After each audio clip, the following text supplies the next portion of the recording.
The sound of roaring engines and clinking beer bottles filled the smoky air of a small roadside diner that doubled as a biker hangout.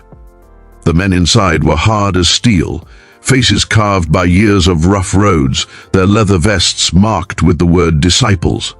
To outsiders, they looked like trouble, men no one would dare to cross.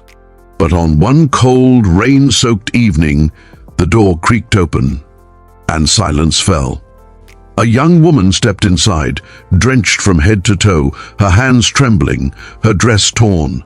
She was heavily pregnant, her face streaked with mud and blood.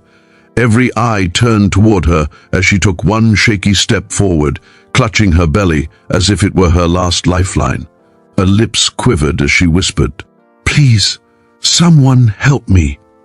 Before the story continues, if you believe in kindness, second chances, and the power of helping others, even when the world seems cruel, please take a moment to like this video, subscribe, and share it.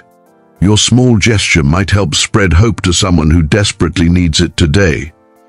Her name was Lena, and she had been running all night.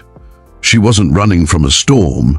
She was running from a man who had once promised to love her. The father of her unborn child had turned into something she could no longer recognize. After years of emotional and physical abuse, that night had been the last straw. When he raised his hand again, this time she didn't stay quiet. She grabbed what she could, a small bag, her phone, a bottle of water, and ran. She didn't even have time to put on shoes. The rain came hard, and her phone died halfway through the night. The only lights she could see were from this diner by the highway, a place that looked like salvation but also danger. She had seen men like these before, tattoos, leather, cold stares, but she had nowhere else to go. Her contractions had started early. She needed help. Inside, the bikers stared. Some frowned, others whispered. The man standing closest, a huge bald figure with a grey beard and arms covered in tattoos, slowly stepped forward. His vest read Devlin, President. His face was unreadable. "You're lost, lady?" he asked in a low growl. But before she could answer, her knees buckled and she collapsed onto the floor, gasping. Blood streaked her arm and her eyes filled with tears. Devlin knelt beside her. For a long moment he didn't speak. He looked at her trembling hands, her swollen belly, the bruises that were still fresh. Then something in his expression changed, a flicker of memory, of pain. Without a word, he picked her up, his massive arms holding her as if she were made of glass, and carried her to one of the booths. The others exchanged glances, confused, cautious, but no one dared to question their leader. He barked orders. "Get towels, call Doc, move!" The men scrambled. Within seconds, a scene that once looked like danger turned into one of desperate compassion. A few bikers grabbed blankets from their bikes, someone brought a cup of hot tea, and another fetched a first aid kit. Lena could barely breathe. Her body shook uncontrollably, not from the cold, but from fear. "Please," she whispered, "he's going to find me." Devlin's jaw tightened. "Who?" She hesitated. "My husband, he's a cop." The room froze. A few men cursed under their breath. Cops and bikers didn't mix, not in this part of town. But Devlin didn't care. He looked her dead in the eyes and said, "He's not finding you here. You're safe now." It was the first time in years Lena had heard those words and believed them. The club's medic, an old man named Doc Wheeler, arrived a few minutes later. He checked her vitals, cleaned her cuts, and confirmed that her baby was under stress but still okay. Lena needed rest, warmth, and calm. The men dimmed the lights, locked the doors, and took turns standing guard. As the night deepened, Lena fell asleep in one of the booths, wrapped in an oversized leather jacket. Devlin sat nearby, silently watching the rain. His mind wasn't in the present anymore. It was 20 years back to a small apartment and a woman named Maggie, his wife. She had died giving birth while he was in prison for a crime he didn't commit. He had come out a different man, bitter, broken, and angry at the world. The club had become his family, the only place that accepted a lost soul like him. But seeing Lena, Bruised, desperate, carrying a child, it ripped something open inside him that he thought was long dead. By morning, the rain stopped. The sun peeked through the blinds, painting soft gold lines across the floor.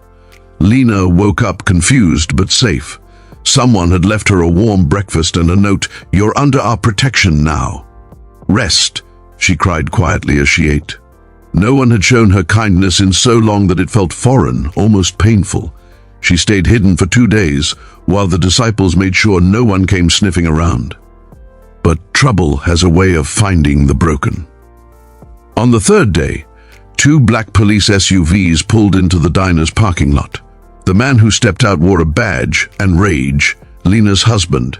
He slammed the door and shouted for her by name. "Lena, I know you're in there." Inside, Devlin stood by the window watching. His fists clenched, the old fury boiling inside him again. The men behind him waited for orders. The world outside seemed to hold its breath. Devlin stepped out first. The air between the 2 men crackled like static. "She's not going anywhere with you," he said calmly. The officer sneered. "You think you can hide her from me, old man? She's my wife." Devlin took a step closer, towering over him. "She's not your property."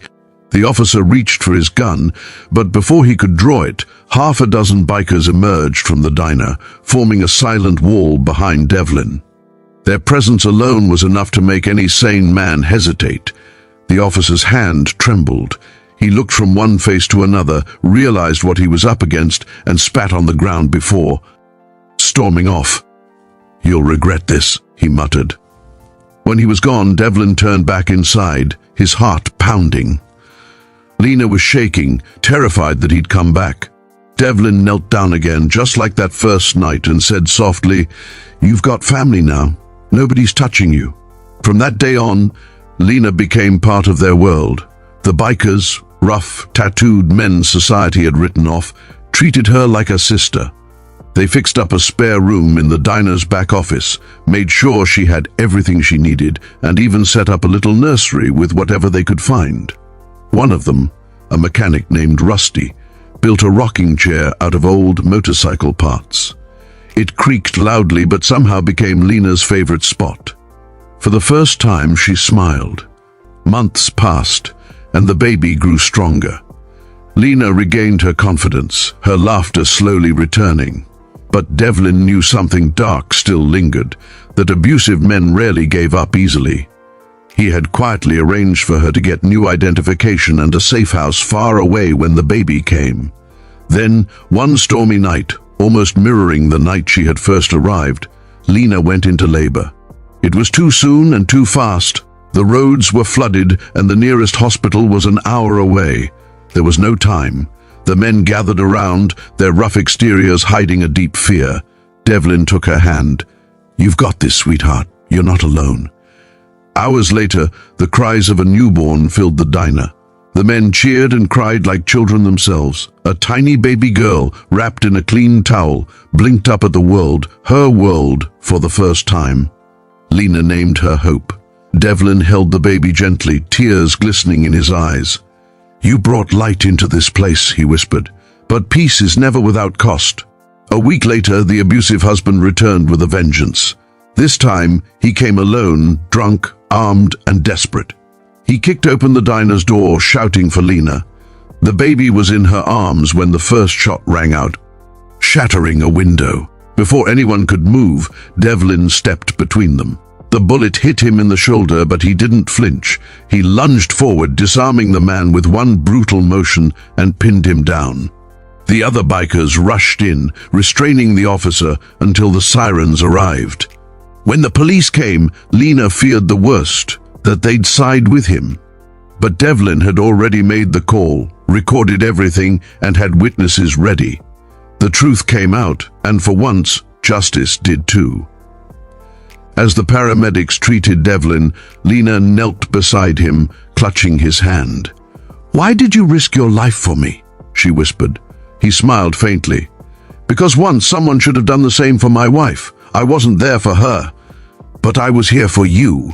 Tears streamed down her face as she whispered, "You saved us." He shook his head. "No, you saved me." Devlin survived. The club changed forever after that night. What used to be a group of outlaws became something new, a sanctuary for those who needed a second chance. They opened a community workshop, helping single mothers fix their cars for free. They raised money for shelters. People began to see them not as villains, but as men who had found redemption through compassion. Lena eventually moved to a small town with baby Hope. She kept in touch with Devlin and the club, sending pictures of her daughter's first steps, her first words. Every photo hung proudly on the diner's wall.